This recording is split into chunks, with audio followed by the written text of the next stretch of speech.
días, mi nombre es Ahmed Tarabay y en esta oportunidad voy a hablarte sobre las teorías que nos explican el poblamiento americano. Sé que alguna vez te has preguntado, ¿hace cuánto tiempo se pobló el continente americano? ¿Quiénes fueron las primeras personas en habitarlo? ¿De dónde procedían? ¿Existió una sola ruta para poder poblarlo? A lo largo de esta sesión vamos a contestar detalladamente a estas preguntas, no sin antes contextualizar. Y cuando digo contextualizar me refiero a hablar sobre el periodo en el cual se dio este poblamiento. Vamos a hablar entonces del Pleistoceno. ¿A qué le llamamos Pleistoceno? El Pleistoceno es una etapa de la era geológica cuaternaria caracterizado básicamente por lo siguiente: el descenso radical de temperaturas en el hemisferio norte. Este descenso radical de temperaturas significaba que éstas descendían a 40, 50 o 60 grados bajo cero. Este descenso de temperaturas, como tú lo comprenderás, va a originar la mortandad de muchas especies animales y vegetales. Y las que no mueren, migran a buscar un nuevo hábitat, un nuevo ecosistema en donde ellas puedan subsistir. Evidentemente que el ser humano es un ser que se adapta tanto al frío como al calor.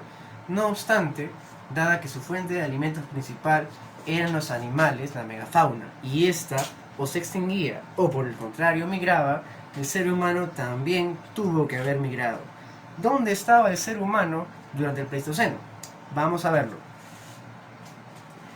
El ser humano se encontraba aquí, en esta zona conocida como Siberia. Acá dibujamos a un espécimen humano y él es un Homo sapiens sapiens. El Homo sapiens sapiens se encontraba justamente en la zona de Siberia y procedía, según el autor, de la primera teoría que vamos a explicar, que es la teoría asiática.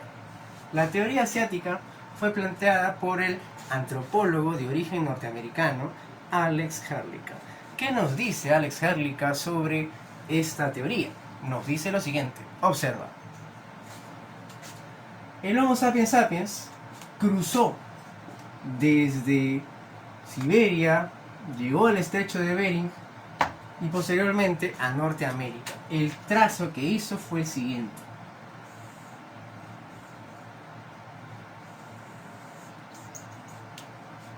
Esta ruta migratoria, esta ruta que va desde Siberia, en Asia, hasta Norteamérica, habría tardado seguramente cientos de años o quizá miles de años. No obstante, lo que nos dice Alex Herlicker es que esta ruta fue de acceso rápido porque se aprovechó una glaciación. La glaciación de Worm, más conocida con el nombre de glaciación de Wisconsin. Esta glaciación de Wisconsin significó el congelamiento del océano Pacífico en la parte superior y también, por supuesto, del océano glacial ártico, que se encuentra por encima de Norteamérica. Al congelarse el estrecho de Bering, se habría originado un puente de hielo que habría permitido el fácil acceso desde Asia, Siberia, hasta Alaska, Norteamérica, y después el ser humano habría continuado su recorrido, llegando a poblar cada rincón de América del Norte, América Central posteriormente, y por último América del Sur. Las pruebas al principio eran consistentes. Las pruebas al principio daban a entender de que esta teoría monorracial, ¿y saben por qué se le llama monorracial?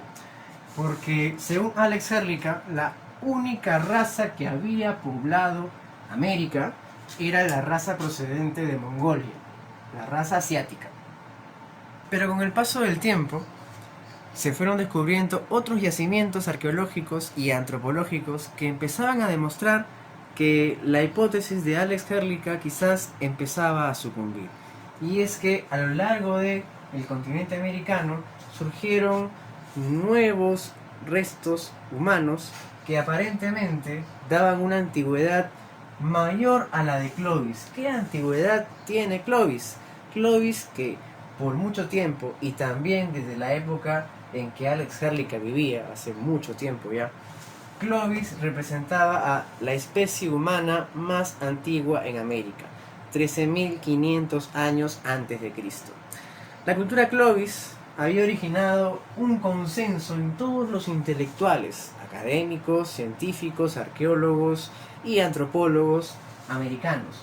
Habían llegado a un consenso, a un acuerdo, el cual consistía en lo siguiente: Clovis es y será la cultura más antigua de América. Clovis es el primer sitio donde un ser humano habitó por muchos años, por mucho tiempo, el continente. Y de Clovis se extendieron hacia otras zonas de Norteamérica. Esta teoría está empezando a ser rebatida, ya por lo que vamos a explicar al final de nuestra sesión. Pasemos ahora a la segunda teoría que nos explica el poblamiento americano. Esta segunda teoría que explica el poblamiento americano es la teoría de Oceanía, la teoría oceánica. ¿Quién es el autor de la teoría oceánica? El antropólogo francés Paul Rivet. ¿Qué nos plantea Paul Rivet en este caso en su hipótesis? Lo siguiente: el Homo sapiens sapiens se encontraba ¿dónde? Se encontraba aquí, en dos archipiélagos, Melanesia y Polinesia. De estos dos archipiélagos, los habitantes de Melanesia y Polinesia, todos ellos por supuesto Homo sapiens sapiens, han cruzado el océano Pacífico y han llegado a Sudamérica. Tú te preguntarás, ¿cómo cruzaron? Bueno, Paul Rivet nos dice que han empleado especies de piraguas conocidas como los catamaranes. Los catamaranes son balsas conformadas por troncos unidos entre sí, sobre los cuales cabían aproximadamente 5 a 8 personas. Y en catamaranes los melanesios se transportaron aprovechando la corriente transpacífica en dirección a Centroamérica. Zonas como Panamá e inclusive hasta México fueron, según Paul Rivet, el destino de los melanesios en búsqueda de nuevos recursos. Y por otro lado tenemos a los polinesios. Los polinesios aprovecharon otra corriente oceánica, la corriente del Pacífico Sur, más conocida como la corriente de Humboldt. Habría llevado a los polinesios a dos direcciones. Una de ellas sería a las costas de Chile y la otra a las costas del Perú. Por supuesto utilizando especies de piraguas. Esta es la hipótesis de Paul Rivet. ¿Qué pruebas, qué fundamentos va a presentar Paul Rivet para justificar, para sustentar su hipótesis? Las siguientes. Vamos a ver. La primera de ellas es las semejanzas lingüísticas que existen tanto en las lenguas aborígenes de Polinesia como, por ejemplo, con el quechua. Hay palabras como camote o pachamanca que son empleadas en ambos sitios y para colmo significan lo mismo. Y con mayor razón, esto le da más sustento a la hipótesis de Rivet, la pachamanca, aquí en territorio de Polinesia, también se aplicaba en la denominación de cocina bajo tierra, porque estos habitantes también contenían esta práctica de forma ancestral. Así que esa es una prueba para Paul Rivet de cómo justificar su hipótesis. Pero tiene muchas más, porque hay semejanzas culturales tanto en los habitantes de Polinesia como los habitantes de Sudamérica. Por ejemplo, el uso de algunos instrumentos como lo son la hamaca, la cerbatana, el mosquitero, elementos que se han encontrado tanto en Polinesia como en Sudamérica y que la antigüedad de cada uno de ellos podría coincidir aproximadamente entre el 3000 y 4000 a.C. Esta prueba evidentemente que le da mucho mayor sustento, en especial la que va a presentar Paul Rivet años después, en comparación con una tribu que vive en la Amazonía, en la zona de Brasil, llamada Lagoa Santa. Lagoa Santa tiene una población de carácter negroide, al igual que muchos habitantes de Polinesia también poseen este color de piel, lo cual le da a entender a Paul Rivet que esta comunidad de Lagoa Santa, que queda en el centro de Brasil, Lagoa Santa, ha sido poblada no por los habitantes de Asia, como lo habría sustentado Alex Herlica, sino más bien por los habitantes de Oceanía, de la Polinesia, que habrían llegado al territorio de la Amazonía y habrían poblado Lagoa Santa. En tercer lugar, tenemos la teoría australiana, planteada por el antropólogo portugués Antonio Méndez Correa. ¿Qué nos dice Antonio Méndez Correa en esta hipótesis australiana? Nos dice lo siguiente: los seres humanos, empleando balsas muy simples, cruzaron el Océano Pacífico y llegaron hasta la Antártida. Sí, de paso también han poblado islas cercanas como Tasmania, pero lo ideal es que llegaron a la Antártida. Si recorrieron la Antártida a pie o la recorrieron en balsas bordeándola es un misterio.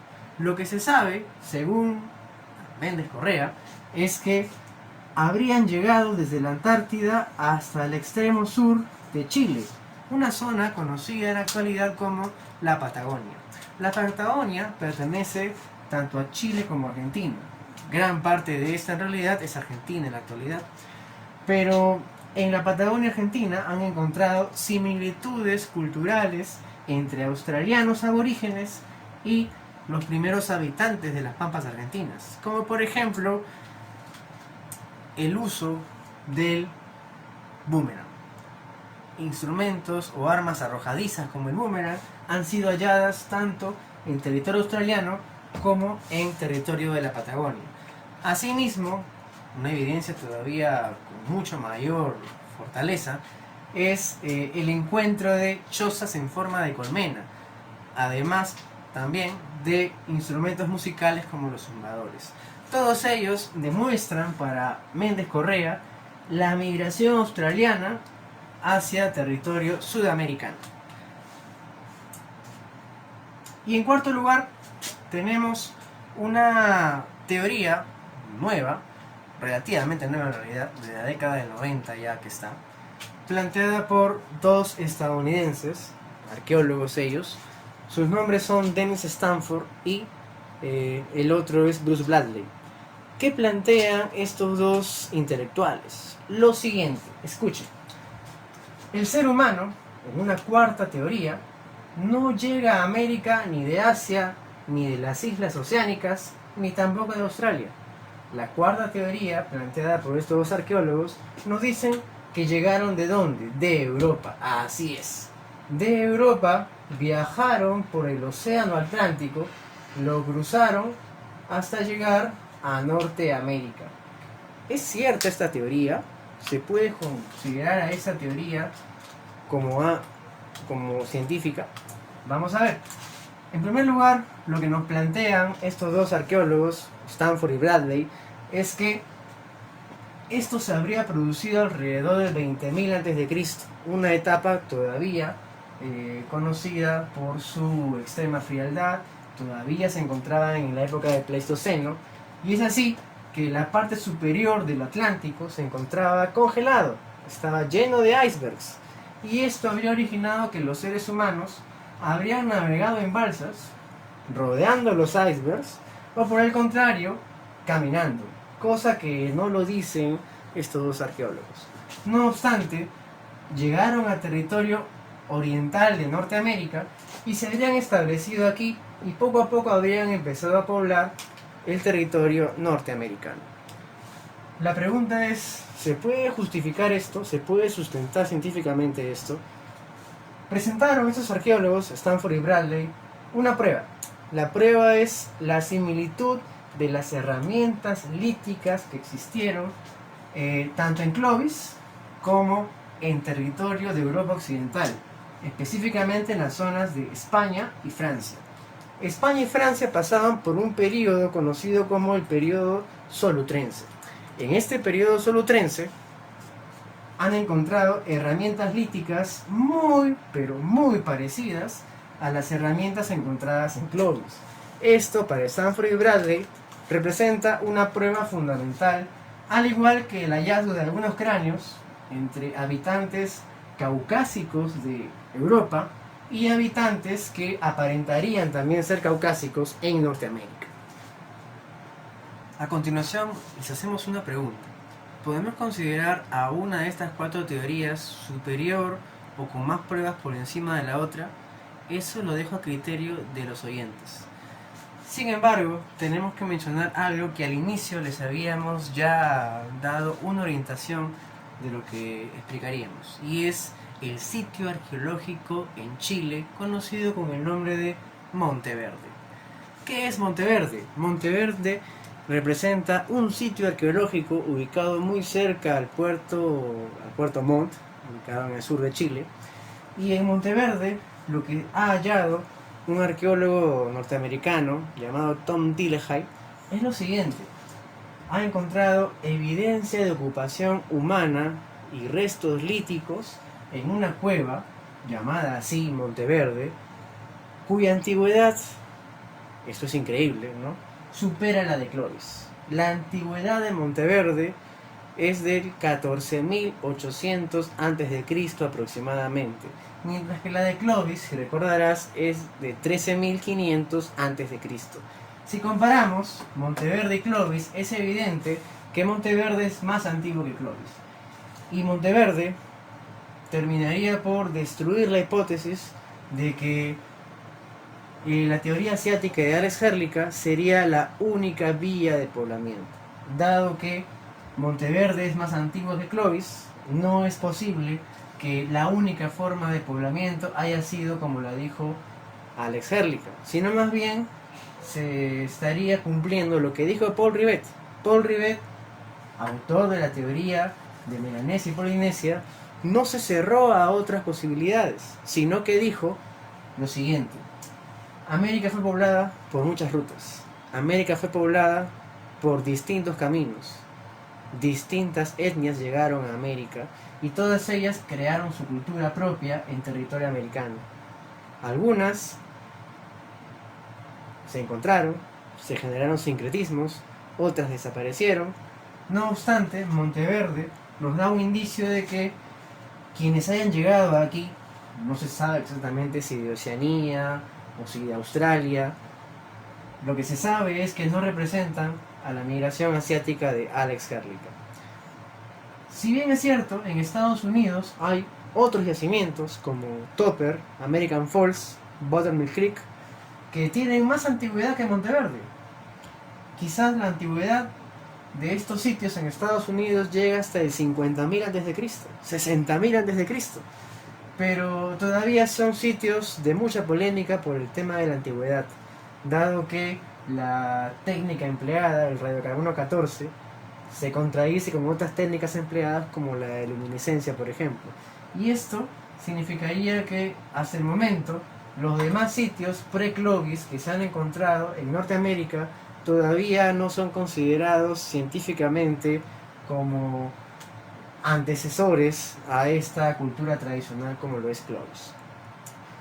Bien, espero que les haya gustado esta explicación, espero que les haya parecido entretenida, espero que les haya parecido didáctica, y conmigo será otra oportunidad.